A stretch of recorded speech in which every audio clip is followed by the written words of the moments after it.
Lieutenant Commander Eliza Chen rubbed her tired eyes and stared at the screen again. The numbers didn't change. The strange reading from the Cygnus constellation was still there. "That can't be right," she muttered. Earth's newest deep space observatory was only 3 months old.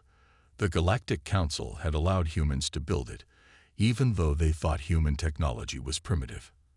After all, Earth had only joined the Council 5 years ago.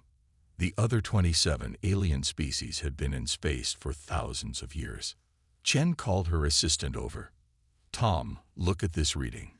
Is our equipment broken?" Tom studied the screen and shook his head. "No, Commander. I checked everything twice. That's a real signal."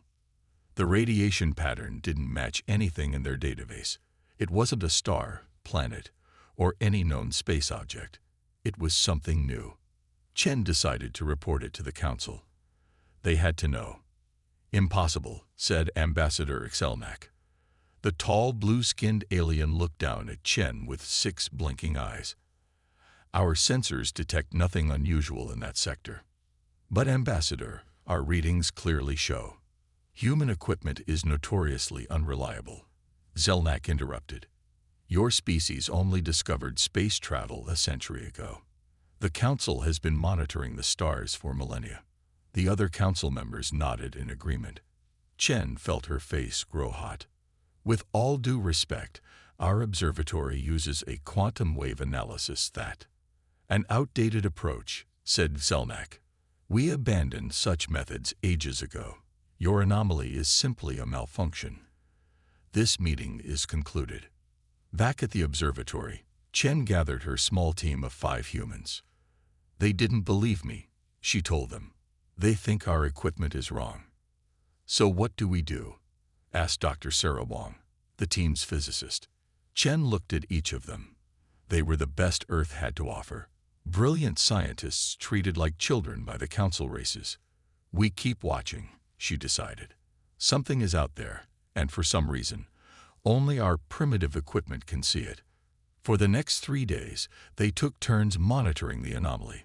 They recorded every change, every fluctuation in the strange radiation pattern. "There's something special about our detection method," Dr. Wong said on the 3rd day. "The Council races evolved different sensory organs. They never needed to detect radiation the way humans did." "What do you mean?" Chen asked. "Earth had 5 major extinction events. Humans evolved to survive radiation changes. Maybe we're seeing something the Council can't see because of our unique evolution." As Wong spoke, Chen noticed the readings changing dramatically. "Everyone, look at this." The team crowded around the screen. The anomaly was growing stronger, brighter. Then suddenly, it vanished completely. "Did we lose it?" someone asked. Chen checked the equipment. "No, it's not there anymore. It's gone." Her communicator beeped. It was a message from Zelnak. "Your phantom readings appear to have corrected themselves." As expected, Chen stared at the empty space on her screen. The Council thought they were right. But she knew better. Something had been there. And she had a terrible feeling they would all find out what it was very soon. 3 days after the anomaly disappeared, Lieutenant Commander Chen was eating lunch in the observatory cafeteria when all emergency alarms began blaring. "All personnel to stations. This is not a drill," announced the speakers. Chen ran to the control room. Her team was already there, faces pale as they stared at their screens. "Commander, look." Dr. Wong pointed at the main display. Exactly where the anomaly had been, a massive fleet of ships had appeared. Hundreds of vessels, unlike any Chen had ever seen. They looked almost alive, part metal, part organic, glowing with the same strange radiation pattern they had detected earlier. "Send this to the Council immediately," Chen ordered. Within minutes, her communicator buzzed. It was Ambassador Exelnak, his 6 eyes blinking rapidly in what Chen recognized as alarm. "Commander Chen, explain what we are seeing," he demanded. "Those ships appeared exactly where our phantom readings were, Ambassador," Chen said, unable to keep a hint of satisfaction from her voice. Impossible. Our detection systems only registered them moments ago. Our human equipment detected their approach 3 days ago. There was a long pause. The Council is convening an emergency session. Your presence is required. The Council chamber was chaos. Representatives from 27 alien civilizations shouted over each other. The enormous view screen showed the mysterious fleet, now closer to Council space. Silence, roared the Council leader, a massive reptilian being named Dorn. When the room quieted, he turned to Chen. Explain how humans detected these vessels when our superior technology could not. Chen stood tall. The ships emit a unique radiation signature that our equipment is designed to detect. It appears your sensors are blind to it. Preposterous, said a jellyfish-like council member. Our detection technology is thousands of years beyond humans. Yet we saw them first, Chen replied simply. As they argued, a junior officer rushed in. The ships are changing course. They're heading directly for Outpost 7. The Council erupted again. Outpost 7 was a major trading hub near human space. Our fastest warships are 3 days away, Dorn said grimly. Suddenly, all communication screens flickered. A strange face appeared, humanoid, but with skin that seemed to shift and flow like liquid metal, glowing with internal light. We wish to speak, said the being in a melodic voice. Council members fumbled with translation devices, but Chen understood perfectly. You understand us? The being asked, looking directly at Chen. Yes, she replied, surprised. Interesting. The others cannot perceive our true communication. The being's skin rippled. We are the Novari. We speak through radiation patterns your kind evolved to detect. To others, our primary communication is invisible. The council members looked confused, their translators picking up only portions of the conversation. Why have you come? Chen asked. We seek allies. A great darkness follows us. We detected your observation of our approach. The only species to do so. Perhaps you can see what comes behind us. Chen felt a chill. What comes behind you? The Novari's skin darkened. Death. The end of all things. And you humans are the only ones who can see it coming. Ambassador Xelnak stepped forward. What is it saying to you, Commander Chen? Chen looked at the confused council members, then back at the Novari. In an instant, everything had changed. Humanity, the Council's primitive new species, had just become its most valuable asset. They need our help, she said. And I think we're going to need theirs too. Within hours, Lieutenant Commander Chen found herself in a position she never imagined possible. The Council had named her chief human negotiator with the Novari fleet. This is highly irregular, complained Ambassador Xelnak as they walked to the newly prepared communication chamber. You have no diplomatic training. But I'm the only one they can properly communicate with, Chen reminded him. The chamber was filled with council officials and their translation devices. A large screen showed the Novari representative, whose metallic skin rippled with patterns of light. Greetings, Lieutenant Commander Chen, the Novari said. Chen saw subtle radiation waves flowing from the being, conveying emotions that the aliens couldn't perceive. I am Telmar, speaker for the Novari Collective, the alien continued. We request permission to enter Council space with our fleet. Ambassador Xelnak stepped forward. How many ships do you have?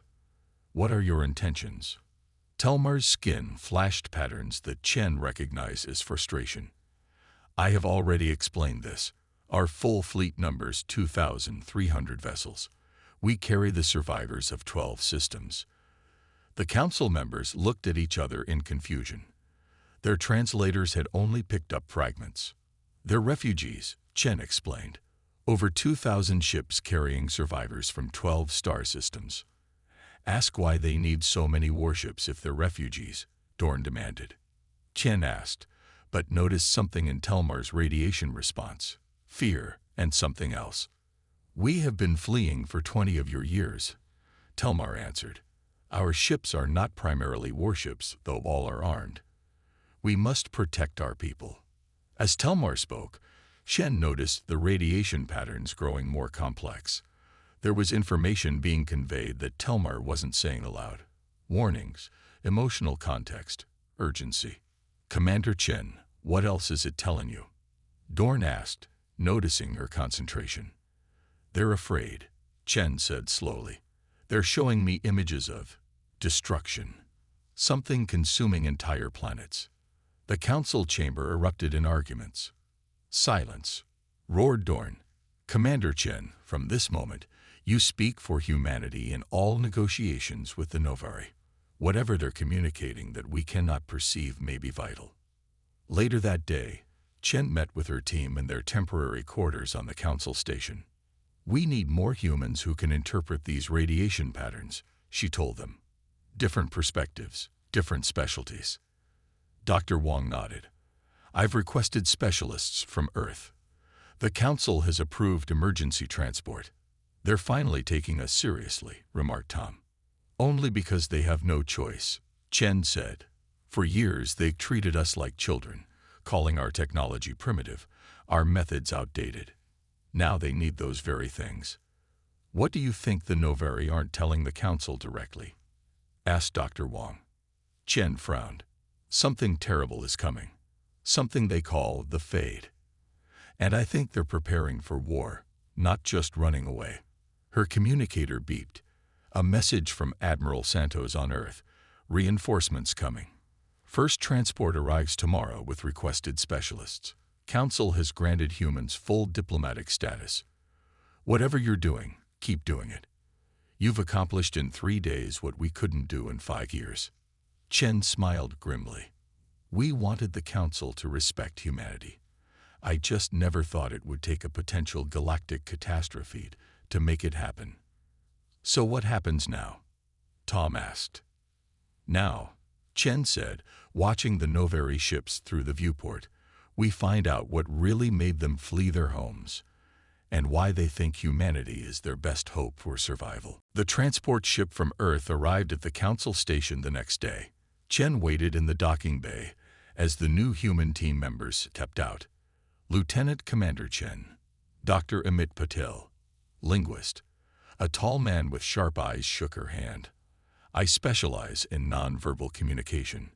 Captain Maya Rodriguez, tactical officer, a woman with dark hair, saluted. I have synesthesia. I see sounds as colors. Admiral Santos thought it might help with the radiation patterns. Jack O'Neill, an older man with paint-stained hands, nodded. Former art restorer before I joined the space program. I recognize patterns others miss. Chen smiled. Welcome to the front lines of human diplomacy. The fate of several civilizations may depend on what we learn in the next few days. In the communication chamber, Chen introduced her new team to Telmar. The Novari seemed intrigued by the additional humans. Your species shows wisdom in bringing different perspectives, Telmar said, skin rippling with light. As they talked, each human picked up different aspects of the Novari's communication. Dr. Patel noted how Telmar's body posture changed when discussing certain topics. Captain Rodriguez saw how the radiation emissions changed color with Telmar's emotions. O'Neill sketched patterns he observed, finding repeated symbols in the light displays. During a break, they compared notes in private. They're hiding something big, Rodriguez said. When Telmar mentions fleet movements, the radiation shifts to red frequencies, typically associated with danger or warning. O'Neill spread out his sketches. Look at these repeated patterns. They appear whenever Telmar discusses their fleet positions. These aren't random. They're deliberate signals. I noticed tension in Telmar's movements when Ambassador Xelnak asked about their weapons, added Dr. Patel. The Novari are preparing for conflict, not just running away. Chen frowned. The Council thinks the Novari are simply refugees seeking protection. But you're all seeing evidence of military preparations. Exactly, Rodriguez confirmed. Their fleet formation isn't defensive. It's arranged for combat readiness. But against what? Chen wondered. When they resumed talks, Chen carefully guided the conversation toward what the Novari were fleeing from. Telmar's skin darkened. "We call it the Fade," the Novari explained. "It consumes everything. Stars, planets, energy, matter. Nothing remains. Can it be fought?" Chen asked. "We have tried for decades. Conventional weapons are useless." Telmar emitted complex radiation patterns that made Rodriguez gasp. "What is it?" Chen asked her. "The pattern just showed a star being eaten," Rodriguez whispered, like it was being unwoven from reality itself. Chen turned to the council representatives. "The Fade isn't just destroying planets. It's erasing them from existence. The Novari fleet isn't just running. They've been fighting a losing battle." Ambassador Xelmak scoffed. "Our sensors would detect any such force." O'Neill looked up from his sketches. "Not if it exists partially outside normal space. Not if it operates on the same radiation frequencies that only humans seem able to perceive." A chill went through the room as the implications sank in.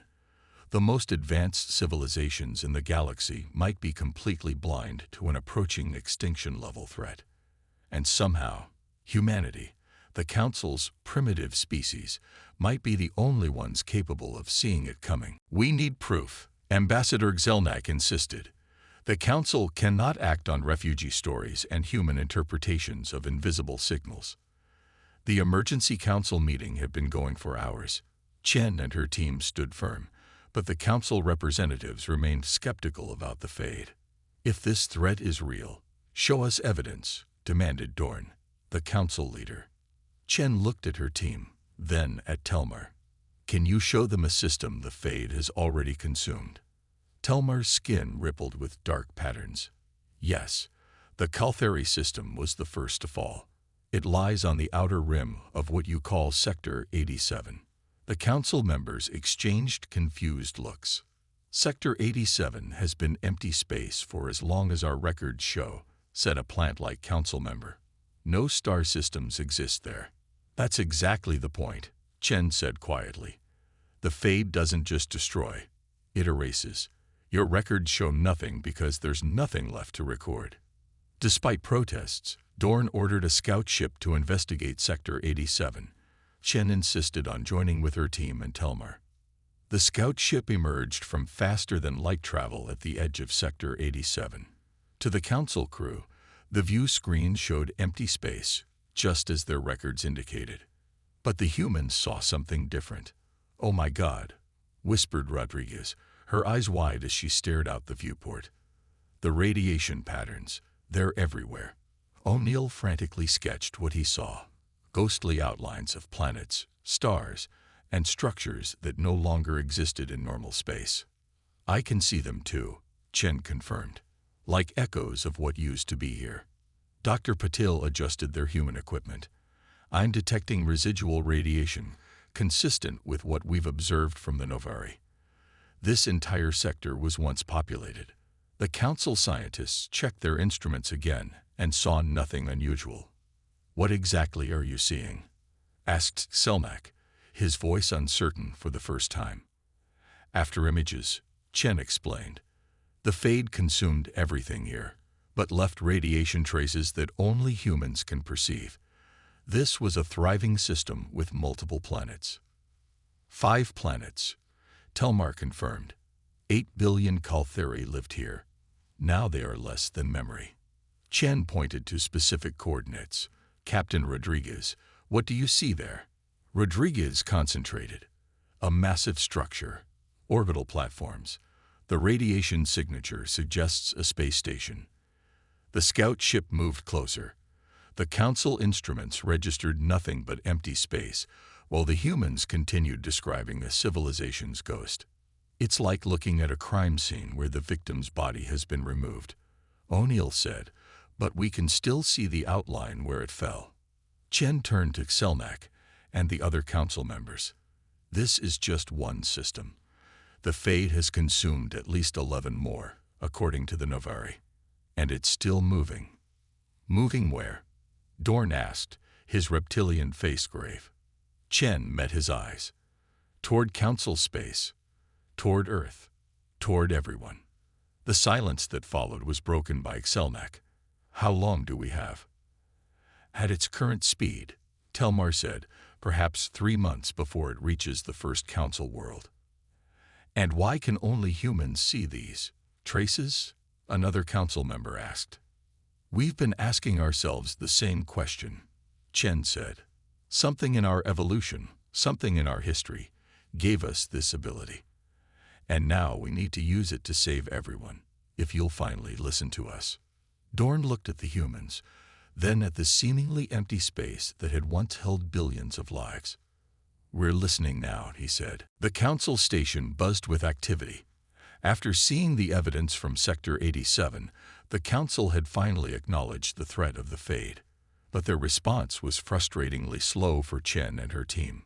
We must follow proper procedures, Zelnak explained during another long meeting. The Verification Committee will study your findings. Then the Defense Council will evaluate potential responses. Then the full Assembly will vote on. We don't have time for committees, Chen interrupted. The Fade will reach the Proxima colony in less than 3 months. Our protocols have served us for 10,000 years, Dorn said calmly. We cannot abandon them, even in crisis. Chen looked at her team in frustration. The Council was treating this like a bureaucratic exercise instead of a fight for survival. While they debate, she told her team later, we need to act. Contact Earth. Tell them everything. 1 week later, Chen met with Telmar on the observation deck. Below them, a dozen human ships had arrived. The first wave of Earth's response. Your people move quickly, Telmar observed, skin glowing with patterns of approval. We've faced extinction before, Chen said. Not like this, but Earth has survived asteroid impacts, climate changes, nuclear war. Quick action is in our DNA. Earth had redirected its entire industrial capacity toward building detection systems based on Chen's observatory design. Every ship, satellite, and station was being equipped with the human radiation sensors that could detect the Fade. The Council finds your actions concerning, Telmar said. They fear you are overstepping your authority as a protectorate species. Chen smiled grimly. Let them worry. We're trying to save lives. On the main view screen, they watched as human engineers worked alongside Novari technicians, integrating their technologies. The Novari had shared their defensive systems, energy shields that could temporarily hold back the Fade. Your methods are unorthodox, Telmar commented. Your scientists combine disciplines in ways we would not consider. Your engineers ignore conventional approaches. That's how humans solve problems, Chen explained. We mix art with science, intuition with logic. We try things that shouldn't work. As word spread about the Human-Novari alliance, the Council unity began to fracture. Some species sided with the cautious Council approach of study and deliberation. Others, particularly younger species, aligned with the humans and Novari, drawn to their decisive action. Ambassador Zelnak confronted Chen in the corridor outside the command center. You are disrupting thousands of years of established order, he hissed. Half the Council members are ignoring proper channels to join your coalition. We're trying to survive, Chen replied. If the Council can't adapt quickly enough, that's not our fault. Your species has been part of galactic civilization for barely 5 years, Selnak said.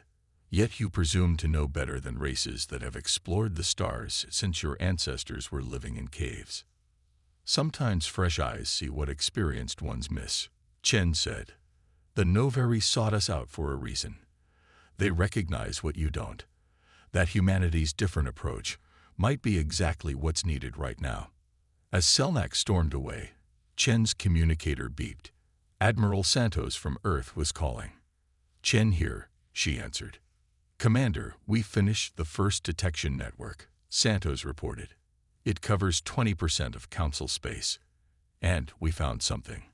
The Fade isn't 3 months away. Chen felt her blood run cold. How long do we have? 4 weeks at most. It's accelerating. The emergency broadcast woke Chen at 300 hours. She rushed to the command center to find her team already there, faces grim. "What happened?" she asked. Captain Rodriguez pointed to the main screen. "Outpost Tellus. It went dark 20 minutes ago." Tellus was a small council colony with a population of 8 million. It sat at the edge of council space, far from major defense fleets. "Any communication before it went silent?" Chen asked. "Nothing unusual," O'Neill replied. "They sent a routine status update. Then, nothing." Council representatives arrived, demanding explanations. Ambassador Zelnak approached Chen. "What do your human sensors detect?" he asked, his earlier hostility replaced with concern. Chen looked at the readings. "Nothing unusual on standard scanners. But our radiation detectors." She paused, staring at the data. "The patterns match what we saw in Sector 87. "You believe the fate has struck?" Dorn asked. "I need to see for myself," Chen said. "We should send a ship immediately." 6 hours later, Chen stood on the bridge of the fastest human ship, the HFY Horizon, as it dropped out of faster-than-light travel near Outpost Tellus. Council representatives, including Selnak and Dorn, stood beside her, along with Telmar. To the Council aliens, the view screen showed a normal star system. The colony planet Tellus orbited its sun as expected. Space stations remained in position. Everything looked perfectly normal. But the humans saw something entirely different. "There's nothing there," whispered Chen, staring at the radiation patterns only she could see. "The planet is just an outline, a shell. The stations are empty husks." Rodriguez's face was pale. "I can see the radiation trails, like something swarmed over everything, unwinding it layer by layer." The council representatives looked from their instruments to the humans in confusion. "Our sensors show the colony intact," Zelnak insisted. 8 million citizens, functional stations, normal activity. "Send a communication to the colony," Chen suggested. They tried repeatedly. No response came. "Launch a probe," Dorn ordered. The probe entered Tellus's atmosphere, transmitting data. The council screen showed normal cities, oceans, mountains, but when the probe attempted to land, it passed right through. Dr. Patel said in horror, "The planet has no substance. It's just an image, a projection in normal space." "What are we looking at?" Dorn demanded. "The aftermath of the fade," Telmar explained, skin dark with grief. "It consumes reality but leaves a perfect image behind. Your sensors see what should be there, not what is actually there. That's why no one detected it before the Novari," Chen realized. "It doesn't leave destruction. It leaves nothing. And the nothing looks exactly like something." O'Neill had been recording the radiation patterns. "We need to show this to everyone. This is the only proof we have." "How many other systems might already be gone?" Rodriguez asked. "Systems the council thinks are fine because their sensors show normal readings."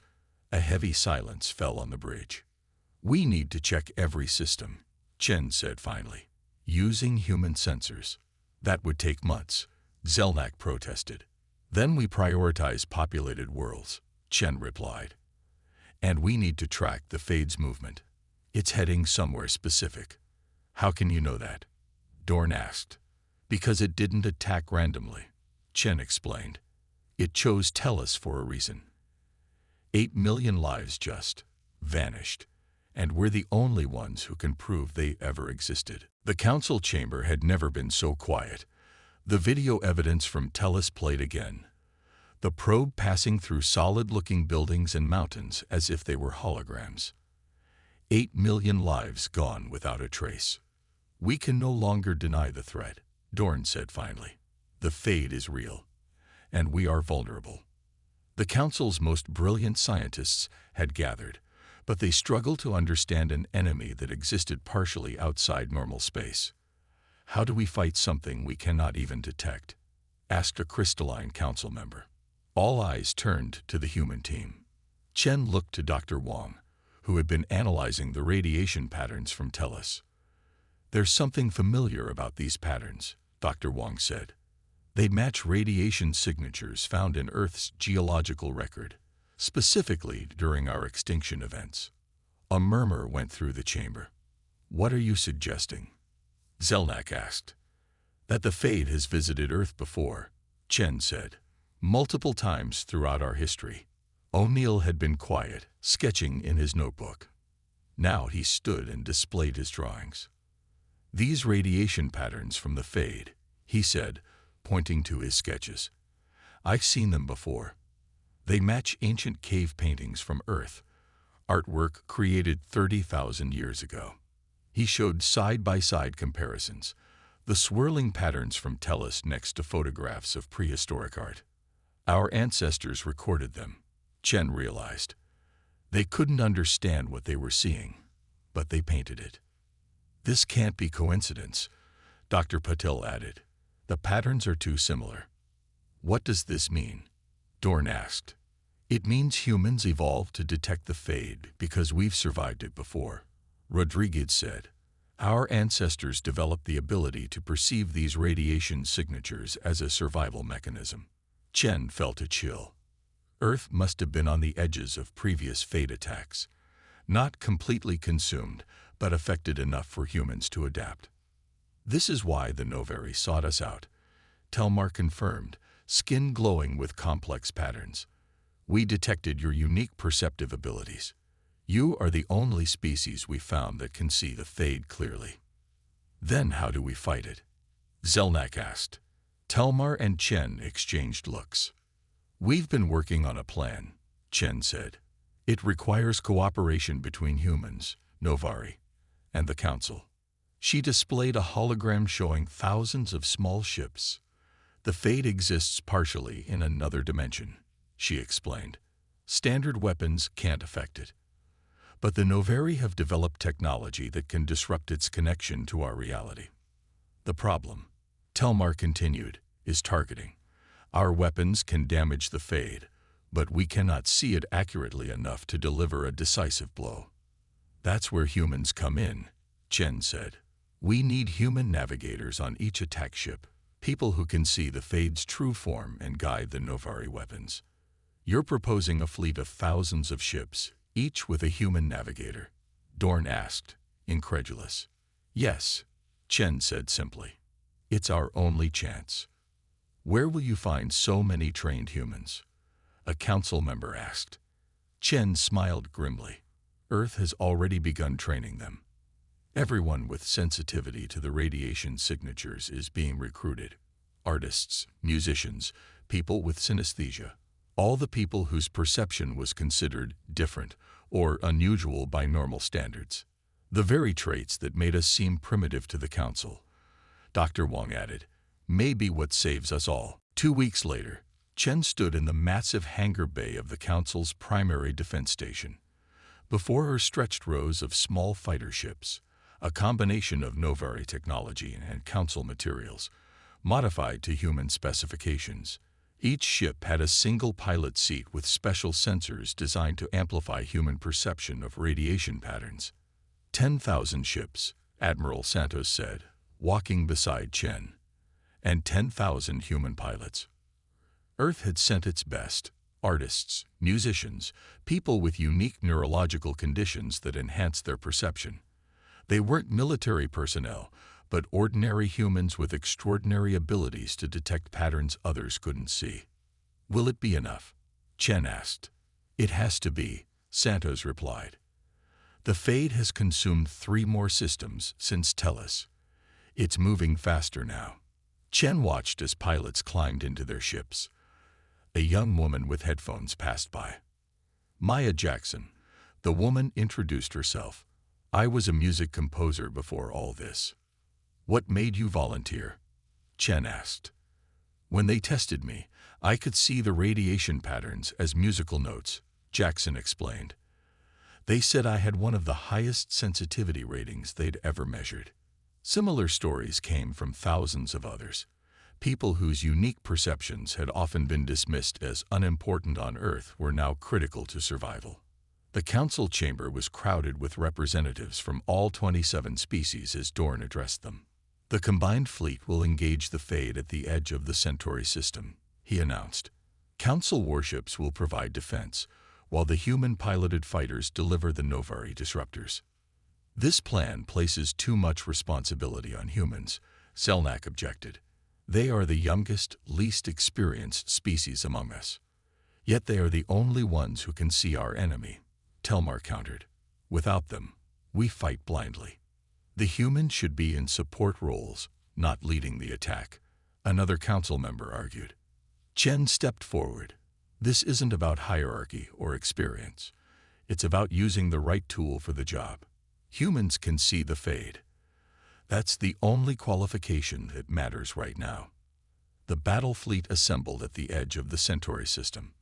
Massive council warships formed a protective ring around the smaller human-piloted fighters. Novari vessels positioned themselves as the inner defense line.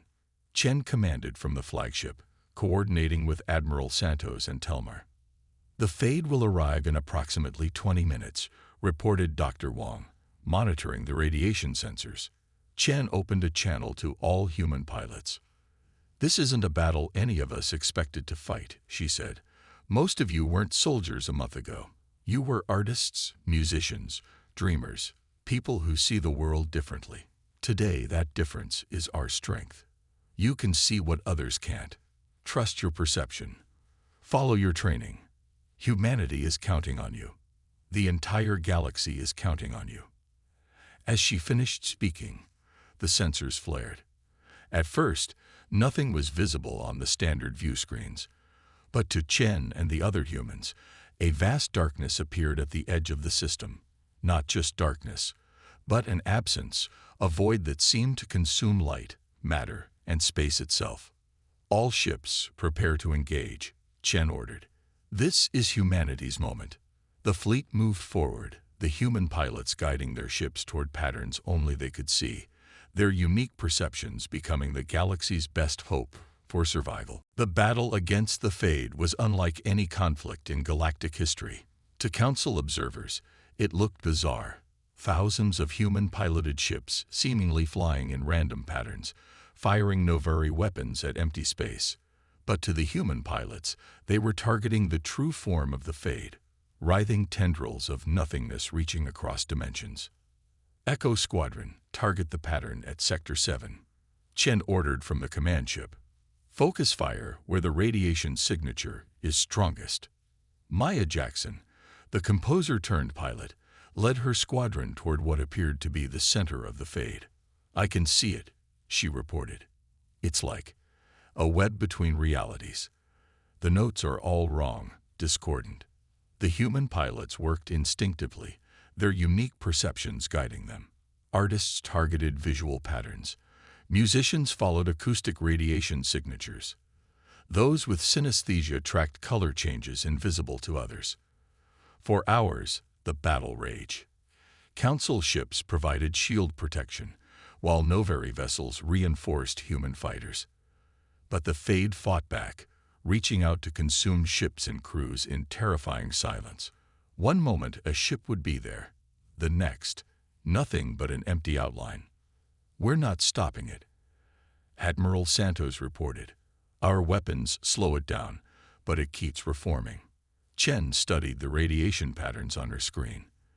There's a focal point, she realized, a place where it connects to our dimension. We need to seal that point. O'Neill, monitoring from the command ship, overlaid ancient cave painting patterns on the current radiation readings. There, he pointed, our ancestors recorded this same pattern. It's a rift, a doorway.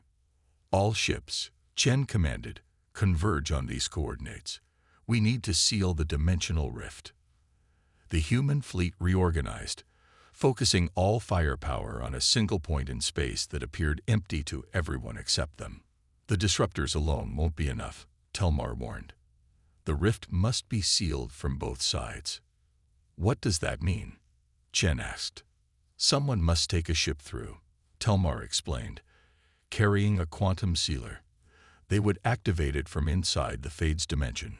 But they couldn't return, Chen finished. Before anyone could respond, Jackson's voice came over the comm. I volunteer, she said. I can see the path through clearer than anyone. Maya. No. Chen started. I've mapped the patterns, Jackson interrupted. They're like a musical score. I can follow them to the source. With no time to argue, Chen approved the mission. Jackson's ship, equipped with the Novari sealer device, accelerated toward the invisible rift. All ships provide covering fire, Chen ordered. As Jackson's ship approached the rift, it began to shimmer even on standard view screens, the only time the fade became partially visible in normal space. I see it clearly now, Jackson transmitted. It's beautiful in a terrible way, like hearing every note in the universe at once. Her ship disappeared into the rift. For several seconds, nothing happened. Then a blinding flash lit up the view screens.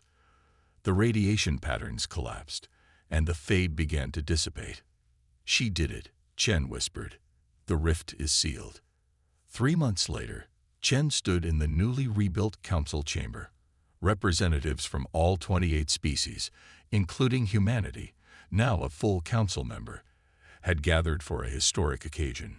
In recognition of humanity's crucial role in saving our galaxy, Dorn announced, "We establish today the Interdimensional Security Command, led by Admiral Eliza Chen." Chen accepted the commission, looking at her team, now expanded with representatives from every council species. "The Fade taught us a valuable lesson," she told the assembly. "True strength comes not from technological advancement alone, but from diversity of perception. What one species cannot see, another can. Together, we are stronger than any of us alone." As she spoke, a memorial was unveiled, a monument showing the human hand reaching across the stars. Beneath it were inscribed the names of those who had sacrificed themselves, with Maya Jackson's at the top. Humanity had revealed what no one saw coming, and in doing so, had changed the galaxy forever.